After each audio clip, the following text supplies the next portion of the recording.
Hey YouTube, what's up? This is Ben from shouldigetit.com, and in this video I want to show you guys some photos I took with the Canon SL2 and the 10 to 18mm lens on the scene mode, so not even manual mode. You don't have to be super fancy and professional, and I want to show you guys how to add a little bit more oomph and flavor to your photos. So this photo you're seeing right here, this is what it started off as. This is probably what you're shooting. It looks okay, but I'm going to show you how to get it from this to this in Lightroom, and as you can see, now the photo looks pretty good. So I have it actually set as my phone wallpaper and my MacBook Pro wallpaper. And if you guys want to download it, the link is in the description. But instead, I want to show you how you can take your own photos like this and add a little bit of pop to them. So real quick, just that setup again, Canon SL2, 450 bucks.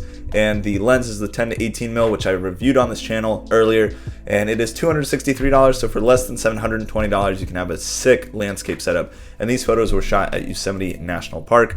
So I'll show you some more examples. Here's a long exposure I took, just balancing the camera on a rock. Here's a little bit of flare added to it, some flavor. And then here's another photo, probably one of my second favorites actually. Let's hop into it real quick.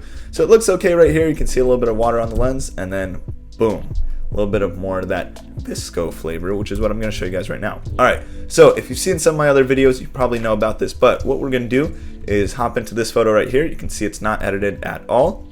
We're going to hit D for develop on the keyboard, and then you can see in my presets, I have these VSCO style presets, which I downloaded from Nate Cam. If you guys message me on Instagram at Ben Robinson Photography, I'll shoot you the link to these. They're free, they're super good, but you can see they're a little bit too much. Like, they're just overly aggressive for me. And so what I'm going to do is use the fader plugin, which is a free plugin, to get this same effect but with a little bit less, and then we will do our tweaks in the on the right side tab. So you can see SP05 is kind of my favorite flavor here. SP04 actually looks really good too. You can see the waterfall a little bit more there, but what I'm going to do is type in fader into my search bar, and this is after installing the fader plugin. So then you can go to file, plugin extras, and the fader once you have it installed. And I have a video about the fader plugin on my channel as well. I don't have it registered. I didn't pay the $10, so we're going to just fast forward real quick. All right, so now we have the fader open, and we can just go to folder. I have these VSCO style presets. We're going to do SP05, and as you can see, I can either go really heavy with the preset, or I can go even lighter to just give it a little bit of strength. So what I'm going to do is probably right around 75%, maybe 82. That looks good. All right, so now we can already see our before and after. Got a lot more flavor, but I want to bring the shadows up. So I'm just going to bring the exposure of the whole thing up. I think that looks a little bit better. Close this sidebar here. And then I want some more texture. So using this new texture slider, you can see if we zoom in and it loads, we can add more texture. This is kind of like sharpness, and you can see how it's different from clarity. Clarity is just going to give it a lot of raw punch. Clarity does look pretty good here on the landscape.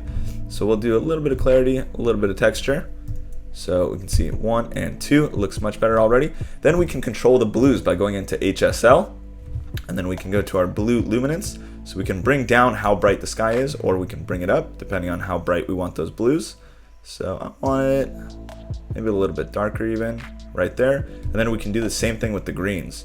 And you'll see that when we change the greens, it basically just changes how bright these leaves are down here. And I want them a little bit brighter. I think that's good there. So if we press Y, we can see the before and after of the image, and boom, it gave it some nice flavor. Now, what we can do is also play with the calibrations of the colors. So if I bring down the blues, you'll see it's a little bit more grayscale. It's not necessarily black and white, even with the saturation of the blues all the way down, but it loses a lot of color. And then if we want really punchy colors, we can bring this blue calibration up. Same thing with the greens if we want the greens to be a little bit less powerful. And I'm pretty happy with this image right here. Now what's cool is we can take this effect, and instead of waiting for the fader to reload again and again and again, we can simply go back to our grid by pressing G, and then right click, develop settings, copy settings, check all, enter for copy. And now we're going to take this image and do the same thing. So we're going to right click, develop settings, and we're simply going to paste the settings here, and boom, but you can see it is way too bright. So we're going to go back in and customize, bring the exposure down. And I'd say right here is good. So that quickly, we just went from this shot to this, super quick. And you can see I have the water spot on the lens right here because there was of course a lot of water misting off the waterfall. To remove that, we're just going to hit Q for our spot healing tool, and I can just select right here and then select right there, and let's fix this one, delete it. Whoop.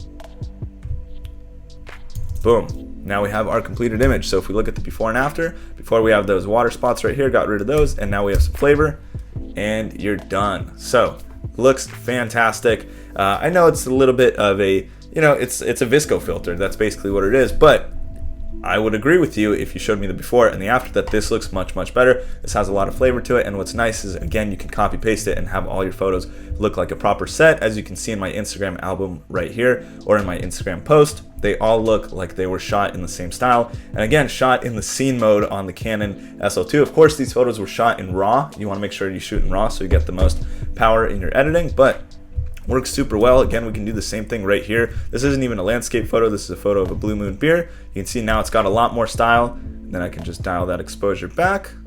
And if we want to make the bottle even brighter, we could just take a brush, do exposure, brush right here on the Blue Moon logo. Whoop.